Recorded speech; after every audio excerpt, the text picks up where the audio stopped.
नमस्कार, बहुत स्वागत है आपका। भारत अपडेट देख रहे हैं आप। मैं हूं आपके साथ भावना त्रिपाठी। बुलेटिन की शुरुआत करेंगे बड़ी खबर के साथ, जहां सीएम पुष्कर सिंह धामी ने बड़े फायर सेफ्टी ऑडिट के आदेश दे दिए हैं। अस्पताल, मॉल और कोचिंग सेंटर जांच के दायरे में होंगे। पूरे प्रदेश में व्यापक सुरक्षा जांच के निर्देश दिए गए हैं। अब फायर सिस्टम और इमरजेंसी एग्जिट की समीक्षा होगी। लापरवाही मिलने पर कड़ी कार्रवाई होगी। जन सुरक्षा को सरकार ने प्राथमिकता बताया। तो देखिए, मुख्यमंत्री पुष्कर सिंह धामी ने सचिवालय में आयोजित उच्च स्तरीय बैठक में अधिकारियों को निर्देश दिए कि पूरे प्रदेश में अस्पतालों, कोचिंग सेंटर्स, मॉल, होटल और अन्य व्यावसायिक प्रतिष्ठानों का फायर सेफ्टी ऑडिट कराया जाए। उन्होंने कहा कि जन सुरक्षा सरकार की सबसे बड़ी प्राथमिकता है और अग्नि सुरक्षा मानकों में किसी भी तरह की लापरवाही बर्दाश्त नहीं की जाएगी। मुख्यमंत्री ने निर्देश दिए हैं कि जिन संस्थानों में फायर सेफ्टी व्यवस्था मानकों के अनुसार नहीं है, उन्हें तुरंत चिन्हित किया जाए, सुधारात्मक कार्रवाई की जाए। उन्होंने कहा कि फायर उपकरणों की कार्यशीलता, आपातकालीन निकास मार्ग, बिजली सुरक्षा और आपदा के समय सुरक्षित निकासी की तैयारियों की गंभीरता से जांच की जाए। देखिए, उत्तराखंड में मुख्यमंत्री पुष्कर सिंह धामी पूरी तरह से अलर्ट मोड पर नजर आ रहे हैं। फायर ऑडिट के निर्देश दिए हैं। व्यापक तौर पर तैयारियां मजबूत रखने के निर्देश सीएम पुष्कर सिंह धामी की ओर से दिए गए। ये साफ कहा कि अगर लापरवाही बढ़ती गई और लापरवाही सामने आई तो कड़ा एक्शन होगा। साथ ही सीएम ने कहा है कि जन सुरक्षा सरकार की सर्वोच्च प्राथमिकता है और जो भी इसमें लापरवाही बरतेगा उस पर कड़ा एक्शन तय है। हमारे ब्यूरो चीफ स्मिता चौहान जुड़ चुकी हैं तमाम जानकारी के साथ। स्मिता, सीएम पुष्कर सिंह धामी की ओर से बड़े आदेश, क्या कुछ जानकारी? बिल्कुल, आपको बता दें, मुख्यमंत्री पुष्कर सिंह धामी ने आज सचिवालय में उच्च स्तरीय बैठक आयोजित की थी, जिसमें तमाम अधिकारी जिसमें वो इसमें मौजूद रहे। अपर सचिव जो है वो यहाँ मौजूद रहे, आनंद वर्धन यहाँ मौजूद रहे, दीपक सेठ यहाँ मौजूद रहे, अभिनय शंकर पांडे यहाँ मौजूद रहे, शैलेश बघेल जो गृह सचिव है वो इस बैठक में शामिल रहे, आईजी इस बैठक में शामिल रहे।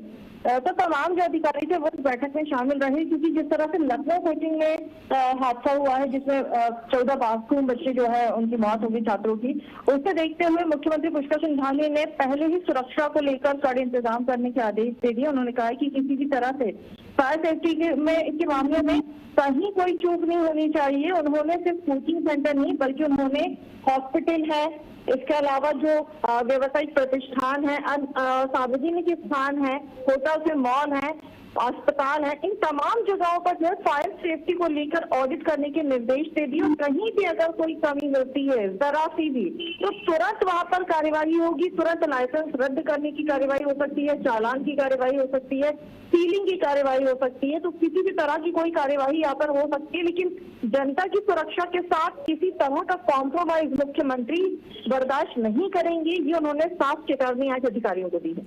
बिल्कुल स्मिता, और देखिए, एक सबक प्रशासन को लेना भी चाहिए। जिस तरह से लखनऊ से वो तस्वीरें सामने आई, हालांकि इससे पहले दिल्ली से भी मालवीय नगर में आग लगने से जितना नुकसान हुआ है इस देश का, उसकी भरपाई भी नहीं हो सकती। स्मिता, ऐसे में अब उत्तराखंड में जिस तरह की तत्परता मुख्यमंत्री पुष्कर सिंह धामी की ओर से दिखाई जा रही है, महत्वपूर्ण बैठक हुई है, यानी अब आने वाले दिनों में एक व्यापक अभियान देखने को मिल सकता है तमाम विभागों की ओर से।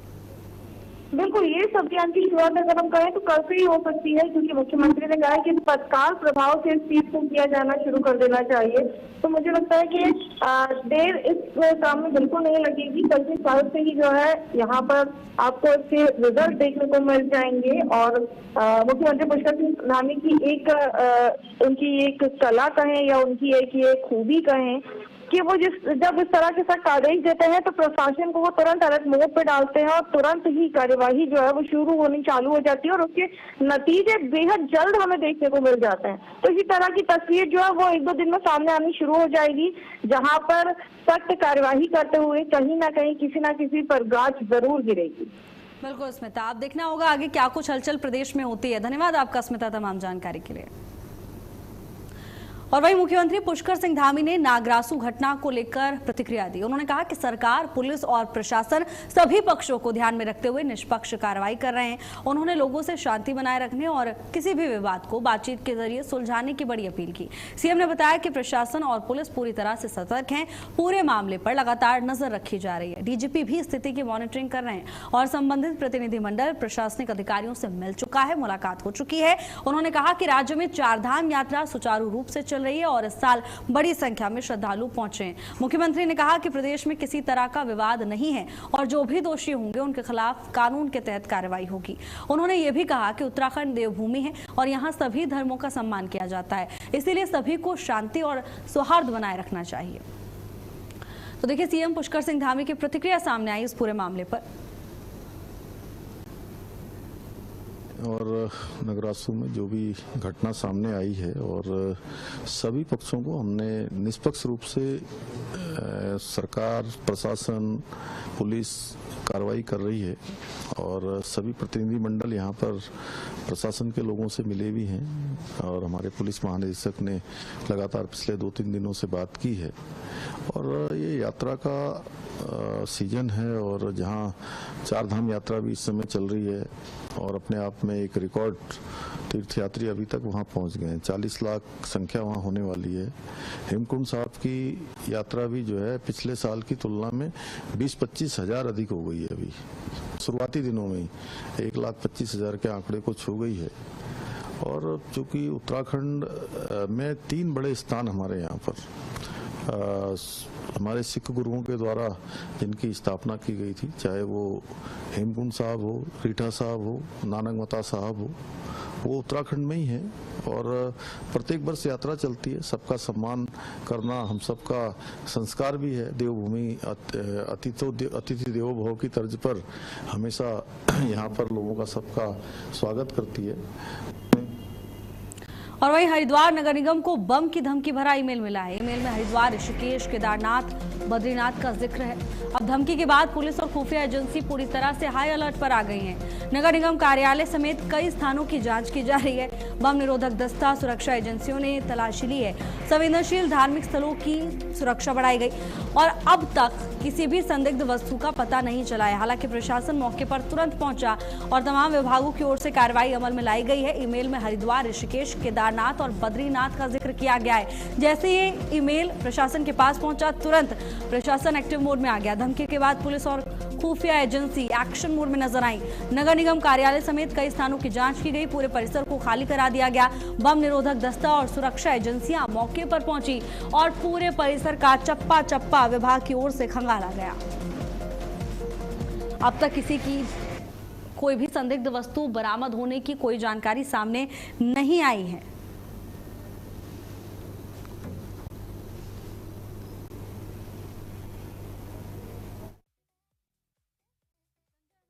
तमाम जानकारी लेकर संजय, क्या कुछ जानकारी, अब क्या अपडेट सामने आ रहा है?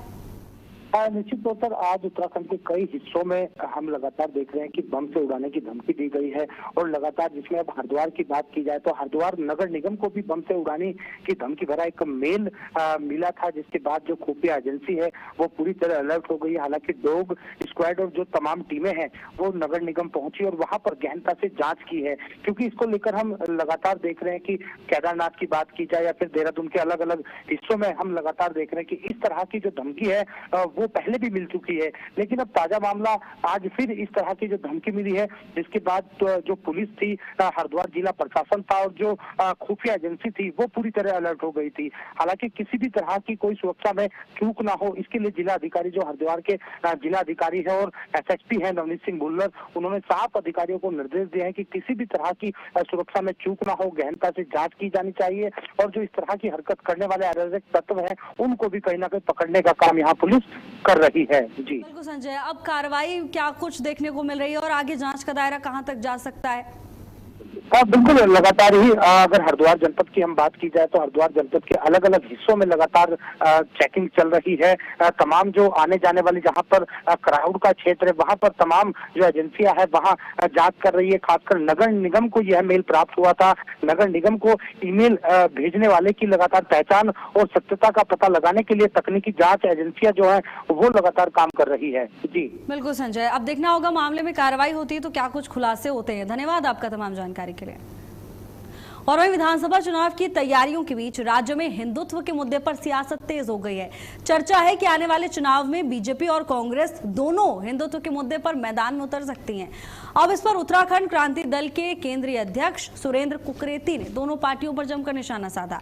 उन्होंने कहा कि अगर भाजपा और कांग्रेस ने विकास के मुद्दों पर काम किया होता तो उन्हें धर्म का सहारा लेने की जरूरत नहीं पड़ती। उन्होंने कहा कि राजनीतिक दलों को विकास के नाम पर वोट मांगना चाहिए और जनता को तय करना चाहिए कि वो किस तरह की सरकार चाहती है।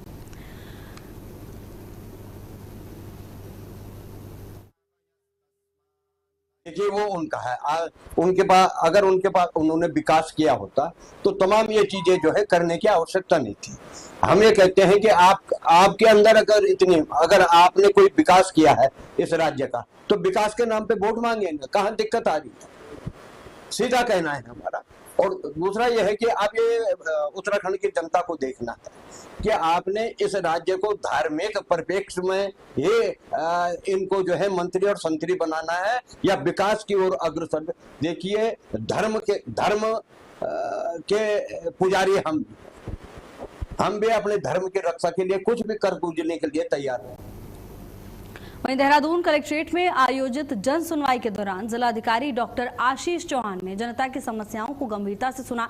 इस दौरान कुल 145 शिकायतें दर्ज की गई हैं, जिनमें अधिकतर मामले संपत्ति विवाद, भूमि सीमाओं और अन्य नागरिक समस्याओं से जुड़े थे। जिलाधिकारी ने कई शिकायतों का मौके पर ही निस्तारण कराया, जिससे लोगों को तुरंत राहत मिली। हालांकि बाकी बची शिकायतों के जल्द समाधान के लिए उन्होंने संबंधित विभागीय अधिकारियों को सख्त निर्देश दे दिए हैं। उन्होंने कहा कि सभी मामलों का समयबद्ध तरीके से निपटारा हो ताकि आम जनता को किसी भी तरह की परेशानी का सामना ना करना पड़े। तो देखिए उत्तराखंड के देहरादून में लोग अपनी समस्याएं लेकर जिलाधिकारी के पास पहुंचे, जहां जन सुनवाई के दौरान जिलाधिकारी ने कई समस्याओं का मौके पर ही निपटारा किया। तो वहीं दूसरी तरफ जो समस्याएं अभी सुलझ नहीं पाई हैं, जो समाधान नहीं मिल पाए, उनको लेकर अधिकारियों को निर्देश जिलाधिकारी ने दिए हैं और कहा है कि जल्द से जल्द इन समस्याओं का समाधान दिया जाए, जिससे जनता को किसी भी तरह की कोई परेशानी ना हो। देहरादून में जन सुनवाई के दौरान भारी संख्या में लोग अपनी शिकायतें लेकर, समस्याएं लेकर डीएम के पास पहुंचे। आज लगभग 145 रजिस्टर्ड शिकायतें आई हैं और वेरियस टाइप्स की शिकायतें थी, जिसमें लोगों के प्रॉपर्टी डिस्प्यूट भी थे, बाउंड्री डिस्प्यूट थे या इससे रिलेटेड, इसके अलावा भी कई अन्य किस्म की शिकायतें, और उनमें से कई सारी शिकायतों का वहीं पे निस्तारण करने का भी हम लोगों ने उसे इंश्योर किया था कि कुछ शिकायतें मौके पर ही निस्तारित हो गई और बाकी शिकायतों के शीघ्र निस्तारण के लिए संबंधित अधिकारियों को निर्देशित किया गया। वहीं देहरादून के मुख्य अग्निशमन अधिकारी अभिनव त्यागी ने शहर की अग्नि सुरक्षा व्यवस्था को लेकर सख्त रुख अपनाया है। उन्होंने बताया कि अग्नि सुरक्षा ऑडिट विभाग की नियमित प्रक्रिया है और हर महीने इसकी समीक्षा की जाती है ताकि सुरक्षा मानकों का पालन सुनिश्चित किया जा सके। पिछले महीने दमकल विभाग ने 200 से ज्यादा भवनों का निरीक्षण किया, जिसमें कई जगह फायर एनओसी होने के बावजूद सुरक्षा उपकरणों के रखरखाव में लापरवाही पाई गई। सीएफओ ने कहा कि जिन भवनों में कमियां मिल रही हैं उन्हें सुधार के लिए 10 से 15 दिन का समय दिया जा रहा है। अगर तय समय में सुधार नहीं होता है तो भवन मालिकों के खिलाफ फायर सर्विस एक्ट 2016 के तहत कड़ी कार्रवाई होगी। उन्होंने कहा कि अभियान शहर को आगजनी की घटनाओं से सुरक्षित बनाने के लिए लगातार जारी रहेगा। तो देहरादून में अग्नि ऑडिट तेज हो चुका है। लगातार हर महीने हमारी मॉनिटरिंग की जाती है, एक बैठक ली जाती है मुख्यालय के द्वारा। उसमें ये पूछा जाता है कि आपने पिछले महीने कितने संस्थान चेक किए हैं और क्या आपने उसमें प्रिवेंटिव मेजर्स लिए हैं या क्या चीज़ें आपने उसमें ठीक हुई हैं। तो देखिए ऑडिट हमारा जारी है। हमने पिछले महीने भी 200 से अधिक भवनों का सुरक्षा ऑडिट किया था। कई भवनों में जो फायर सेफ्टी इक्विपमेंट हैं वो मेंटेन नहीं होते हैं। इस तरह जब किसी ने फायर एनओसी ली, 3 साल का टाइम रहता है तो वो फायर इक्विपमेंट लगवाता है, उसके बाद उनकी मेंटेनेंस पे वो ध्यान देता नहीं है। तो ऐसे कई विषय हमारी जानकारी में आए कि भाई फायर इक्विपमेंट्स का मेंटेनेंस नहीं है। वहीं देहरादून में मुख्य सचिव आनंद वर्धन की अध्यक्षता में उत्तराखंड रोपवे डेवलपमेंट लिमिटेड की निदेशक मंडल की बैठक हुई। इस बैठक में केदारनाथ रोपवे और हेमकुंड साहिब रोपवे प्रोजेक्ट की प्रगति की समीक्षा हुई। कई प्रस्तावों को मंजूरी दी गई है। अब मुख्य सचिव ने निर्देश दिए हैं कि दोनों रोपवे प्रोजेक्ट्स में फॉरेस्ट लैंड क्लियरेंस का काम तेजी के साथ हो, साथ ही सभी जरूरी सर्वे समय पर पूरे किए जाएं और यूटिलिटी शिफ्टिंग, बिजली और पानी से जुड़े कार्य जल्द खत्म किए जाएं। उन्होंने ये भी कहा कि रोपवे के आसपास पार्किंग लास्ट माइल कनेक्टिविटी और व्यावसायिक विकास पर विशेष ध्यान दिया जाए।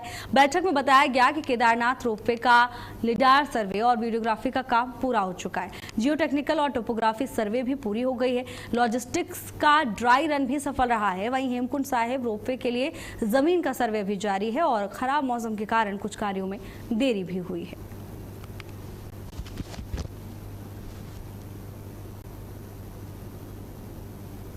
वहीं कांग्रेस के पूर्व जिला अध्यक्ष मुकेश नेगी ने रुद्रप्रयाग में 16 जून को हुई घटना को लेकर सरकार और प्रशासन पर सवाल उठाए। उन्होंने कहा कि घटना वाले दिन वो मौके पर मौजूद थे। जिला प्रशासन के साथ हुई बैठक में 3 महत्वपूर्ण मांगे रखी गई थी। पहली, कोई भी यात्री हथियार लेकर तीर्थ यात्रा पर न जाए।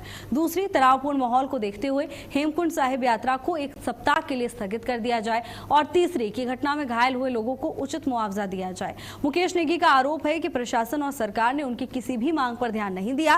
कहा कि इसी का परिणाम है कि आज नगरासू क्षेत्र में तनाव और अव्यवस्था का माहौल बना हुआ है। चेतावनी दी कि अगर जल्द ही कोई सकारात्मक कदम नहीं उठाया तो कांग्रेस और स्थानीय लोग जन आंदोलन शुरू करने को मजबूर होंगे।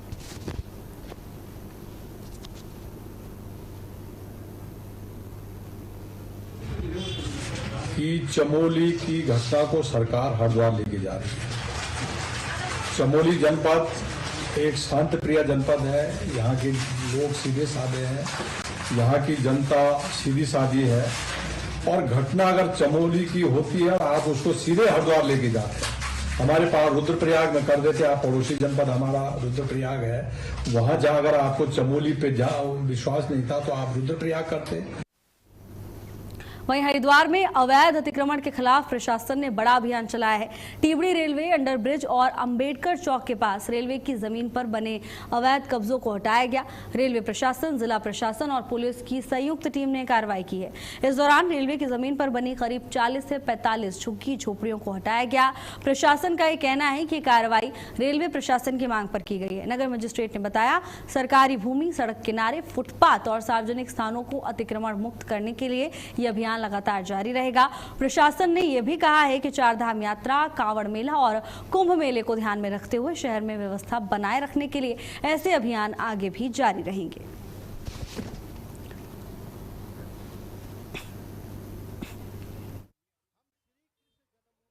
टिबड़ी रेलवे फाटक है, वहाँ पे हम अतिक्रमण हटा रहे हैं। और ये रेलवे की ज़मीन है जिस पर रेलवे ने अपना जो विधिक प्रक्रिया है वो पहले भी अपनाई हुई थी। नोटिस दिए गए थे, उनका पक्ष जाना था। उसके बाद अंतिम तौर पे हमने भी कागज़ देखे कि रेलवे की ज़मीन पर अवैध अतिक्रमण है। तो रेलवे की डिमांड पे जिला पुलिस और हम लोगों ने मिल करके उनका सहयोग करते हुए जो यहाँ पर अवैध अतिक्रमण उसको हटा रहे हैं। और अभी 75% हट गया इस पॉइंट पे, बाकी 25% बचा है, वो लगातार हटता रहेगा। वहीं रुद्रप्रयाग नगरासू गुरुद्वारा विवाद का समाधान हो चुका है। 4 दिनों से चल रहा निहंग श्रद्धालुओं का धरना अब समाप्त हो गया है। निहंग श्रद्धालुओं ने गुरुद्वारे पर कब्जा कर लिया था। विवाद में पत्थरबाजी की भी घटनाएं सामने आई थी। हालांकि आज पंजाब से एक जत्था नगरासू गुरुद्वारा पहुंचा है। निहंग श्रद्धालुओं और गुरुद्वारा प्रबंधन में समझौता हो चुका है। अब समझौते के बाद निहंग श्रद्धालु गुरुद्वारे से नीचे उतरे। सभी श्रद्धालु वहां से अपने घरों के लिए रवाना हो गए। समझौते के बाद क्षेत्र में अब स्थिति सामान्य हो गई है। प्रशासन और गुरुद्वारा प्रबंधन ने अब जाकर राहत की सांस ली। तो देखिए, इससे पहले भी सीएम पुष्कर सिंह धामी और पंजाब के मुख्यमंत्री भगवंत मान के बीच इस मुद्दे को लेकर बात हुई थी। तब उन्होंने कहा था कि दोनों तरफ से कोऑपरेशन के साथ, समन्वय के साथ पूरे मामले को सुलझाया जाएगा। सीएम भगवंत मान ने सहयोग का आश्वासन दिया था। हाँ जी, वाहिगुरू जी का खालसा, वाहिगुरू जी फतेह जी। दास बाबा बियान सिंह गुरुद्वारा लंगर दमदमा साहब नगरासू उत्तराखंड ਤੋਂ ਬੇਨਤੀ ਕਰਦੇ ਹਾਂ ਜੀ, ਜਿਹੜਾ 3-4 ਦਿਨ ਤੋਂ ਇੱਥੇ ਆਪਣੇ ਜਿਹੜਾ ਮਾਹੌਲ ਖਰਾਬ ਹੋਇਆ ਸੀ, ਉਹ ਅੱਜ ਕਿਰਪਾ ਹੋ ਗਈ ਗੁਰੂ ਮਹਾਰਾਜ ਦੀ। तो सुख शांति ਨਾਲ जी वो सारा संपन्न हो गया, संपूर्ण हो गया जी, निपट गया बगैर किसी लड़ाई झगड़े तो बिल्कुल जी खत्म हो गया। साडे जथेबंदियां ने आके सिंह साहबा ने जथेदारां ने उन्होंने समझा के थले ले आंदा जी। वहीं रुद्रप्रयाग विवाद मामले में पुलिस मुख्यालय ने बड़ा फैसला लिया है। सिख श्रद्धालुओं और स्थानीय लोगों के बीच हुए इस विवाद से जुड़े दोनों केस अब चमोली से हरिद्वार पुलिस को ट्रांसफर कर दिए गए हैं। ये घटना 16 जून की बताई जा रही है, जिसमें मारपीट के बाद 2 मुकदमे दर्ज हुए थे। आईजी राजीव स्वरूप ने बताया कि मामले की निष्पक्ष जांच के लिए यह फैसला लिया गया। अब इस पूरे केस की निगरानी हरिद्वार एसएसपी नवनीत सिंह भुल्लर करेंगे। इसके साथ ही स्थानीय पुलिस के आचरण पर लगे आरोपों की जांच डीआईजी यशवंत सिंह चौहान को सौंपी गई है। डीआईजी को यह जांच 2 हफ्ते के अंदर पूरी करने के निर्देश दिए गए हैं।